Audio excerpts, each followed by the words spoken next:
Hablemos de la oveja negra. Hablemos de la Sega Saturn. La historia oficial dice que la Saturn no sabía hacer 3D, que Sony ganó porque la PlayStation era una máquina diseñada para los polígonos, mientras que Sega, en un ataque de pánico, pegó dos procesadores con cinta adhesiva y rezó para que funcionara. Y en parte, digamos que es verdad. La Saturn era un monstruo de Frankenstein.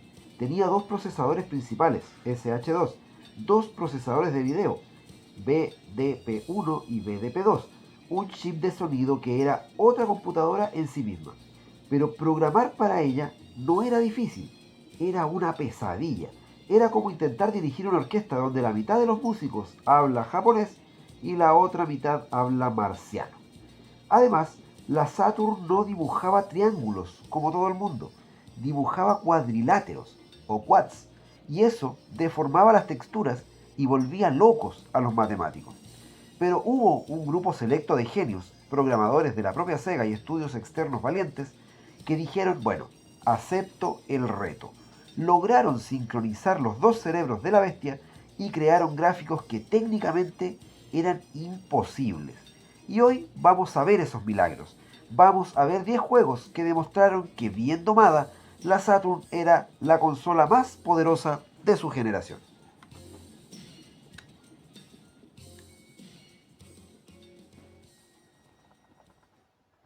Muchos critican a Sonic R por su control resbaladizo, y tienen razón. Pero gráficamente, Traveler's Tales hizo brujería. Fíjense en los detalles. En la mayoría de los juegos de la época, el escenario aparecía de golpe en el horizonte, el famoso pop-up. Aquí no, aquí usaron un efecto de fading o desvanecimiento, suave, que hacía que el mundo se dibujara orgánicamente. Pero la joya de la corona es el Environmental Mapping, mapeado de entorno. Miren la cabeza de Metal Sonic. Esos reflejos metálicos brillantes no eran comunes en consolas de 32 bits. La Saturn estaba calculando cómo la luz rebotaba en una superficie curva en tiempo real, manteniendo 30 cuadros por segundo estables. Fue una demostración de fuerza bruta. Si podemos hacer reflejos y transparencias sin que la consola explote.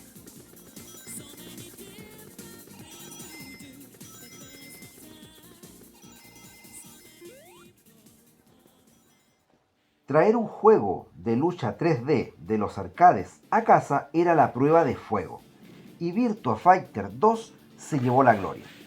Pero Last Bronx fue la evolución técnica. Este juego corría en la placa arcade Model 2, que costaba miles de dólares. La versión de Saturn logró mantener los 60 cuadros por segundo, sagrados, pero añadiendo algo más difícil, armas. Las armas implican movimientos más rápidos, estelas de luz y hitboxes más complejos. Sega AM3 logró que todo se viera sólido. Los escenarios tenían viajes en 3D real, el suelo tenía texturas detalladas y lo más importante, no había caídas de rendimiento. Era la prueba de que para los juegos de lucha, la Saturn no tenía rival.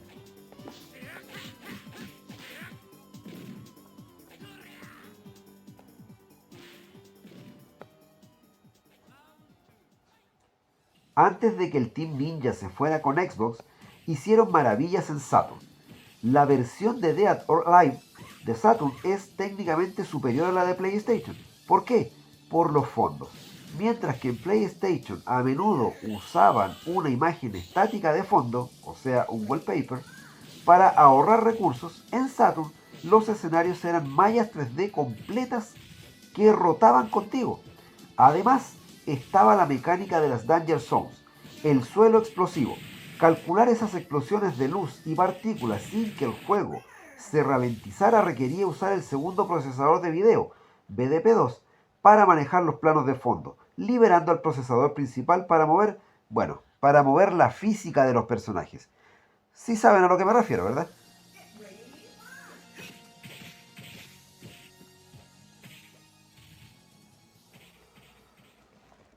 Game Arts quería matar a Final Fantasy VII y para eso necesitaba tecnología punta. En Final Fantasy VII los personajes 3D se movían sobre fondos pre-renderizados o fotos fijas. En Grandia el mundo está vivo. Todo el escenario está construido en 3D en tiempo real. Podías rotar la cámara a 360 grados en cualquier ciudad o mazmorra. Eso significa que la Saturn tenía que dibujar cada casa, cada árbol y cada muro desde todos los ángulos posibles al instante. Mezclaron Sprite 2D para los personajes con mundos poligonales complejos, creando una sensación de aventura y escala que no se sentía plana. Fue una carga de trabajo inmensa para la CPU, pero el resultado fue el RPG más dinámico de la generación.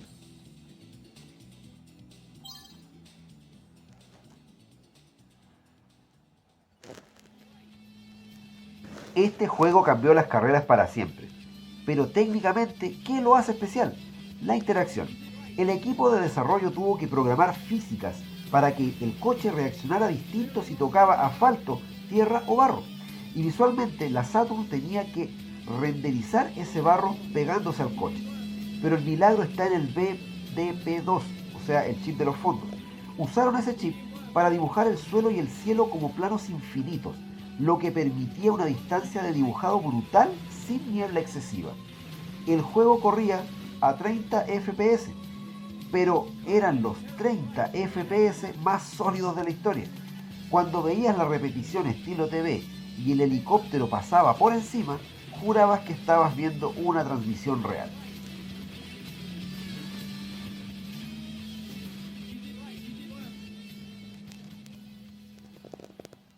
La verdad es que aquí tenemos que ponernos de pie.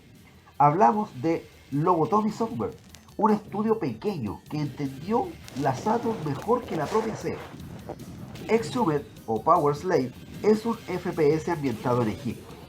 En esa época, los juegos en primera persona en consola eran lentos y pixelados. Lobotomy creó su propio motor gráfico, el Slave Driver Engine. Lograron iluminación dinámica en tiempo real. Si disparabas una bola de fuego, la luz iluminaba las paredes mientras viajaba por el pasillo. Eso era impensable en hardware de consola. Además, el juego tenía un diseño de niveles vertical y complejo, sin tiempos de carga molestos. La versión de Saturn humilló a la de PlayStation y PC. Fue realmente una cátedra de programación.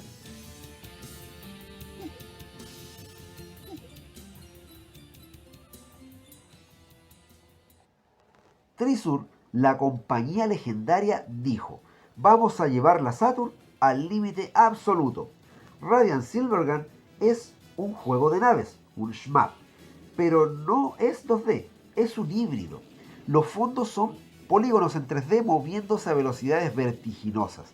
Las naves son modelos complejos y los efectos de partícula, Dios mío, hay momentos donde la pantalla está cubierta por cientos de láseres, explosiones y enemigos gigantes rotando. Y la consola no se ralentiza.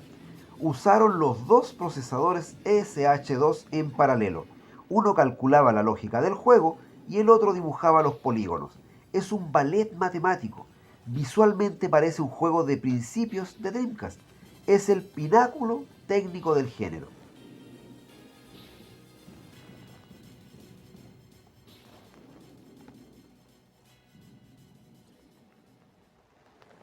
El Sonic Team quería despedirse de la consola con un desafío final. La Saturn tenía un defecto conocido: no podía hacer transparencias reales por hardware. Tenía que usar una trama de puntos llamada dithering. Pero en Burning Ranger, un juego de bomberos futuristas, el fuego y los cristales son transparentes. Lo lograron por software, forzando a la consola a hacer cálculos extra que teóricamente no podía hacer.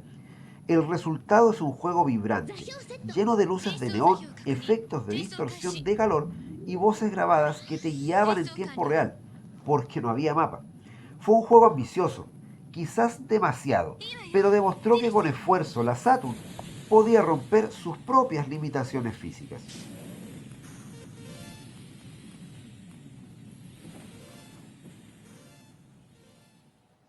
Este es el juego que vendió consolas. Cuando salió, no había nada igual en casa. La magia técnica aquí es la alta resolución.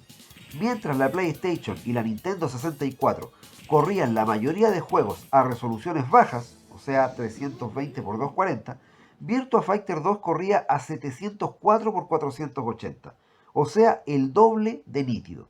Sega AM2 reescribió el sistema operativo de la consola para lograrlo.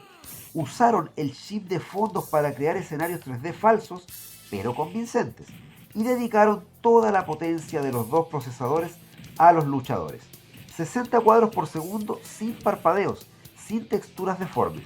Era como tener la recreativa de $30.000 en tu salón. Fue la demostración definitiva de fuerza bruta.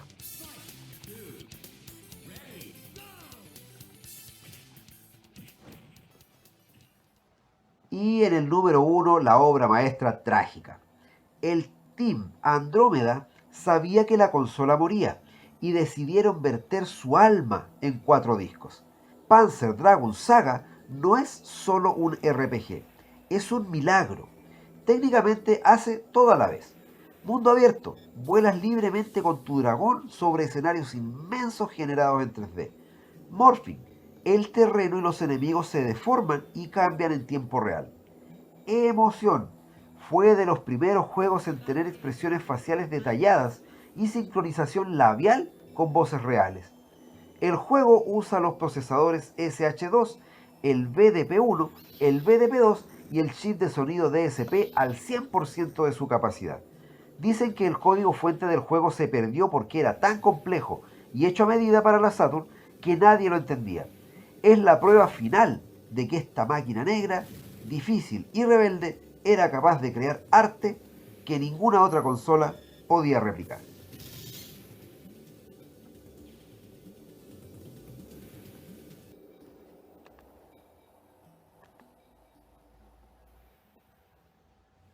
La Sega Saturn perdió la guerra comercial. Fue difícil de programar, cara y llegó antes de tiempo. Pero mirando estos 10 juegos, nadie puede decir que le faltaba potencia. Le faltaba paciencia. Estos títulos son monumentos a la ingeniería.